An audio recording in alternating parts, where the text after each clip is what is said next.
Next వచ్చేసి సింహరాశి సింహలగ్నం mark తీసుకున్నట్లయితే మఖా 4 పుబ్బ 4 అలాగే ఉత్తర ఒక పాదం కలిపి మనకు సింహరాశి సింహలగ్నం కిందకి వస్తుంది. సింహరాశి కింద సింహలగ్నం వారికి మీకు బృహస్పతి పంచమాధిపతి అలాగే అష్టమాధిపతి అయినటువంటి బృహస్పతి మీకు వృషభ రాశిలో ఉంటాడు.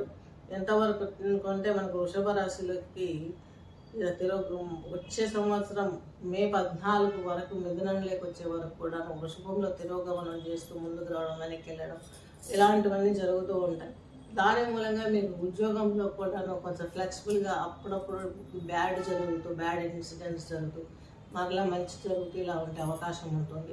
శని భగవంతుడు వచ్చేసి మీకు అష్టమంలోకి వెళ్ళిపోయిన తర్వాత కొంత కష్టాలు పెరిగే అవకాశం ఉంది. భార్యాభర్తల మధ్యన కొంచెం ఇబ్బందులు ఎదురయ్యే అవకాశాలు ఉన్నాయి. అనారోగ్య సమస్యలు, శత్రు రుణ రోగం సమస్యలు కూడా పెరిగే అవకాశాలు ఉన్నాయి. కాబట్టి ఈ విషయాలలో జాగ్రత్తగా ఉండండి. పెద్దలు ఎవరైనా కాలం చేస్తే వారి ద్వారా కొంత గొప్ప ఆస్తి వచ్చే అవకాశాలు కూడా స్పష్టంగా గోచరిస్తున్నాయి. నెక్స్ట్ వచ్చేసి ఈ యొక్క సింహరాశి వారికి తీసుకున్నట్లయితే మీకు సింహరాశి వారికి పంచమ అష్టమాధిపతి అనుకున్నాం కదా, సంతానానికి సంబంధించినటువంటి ప్రాబ్లమ్స్ న్యూట్రల్గా ఉంటాయి.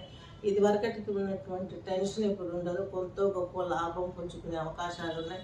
వివాహం కాని వారికి వివాహం జరుగుతుంది. మీ రాశిలోనే కేతు ఉన్నాడు కాబట్టి మఖా నక్షత్రంలో లగ్నం పడ్డ రాశి పడ్డ వారికి చాలా వరకు దైవంతో కూడుకున్నటువంటి అవినాభావ సంబంధం పెరుగుతుంది.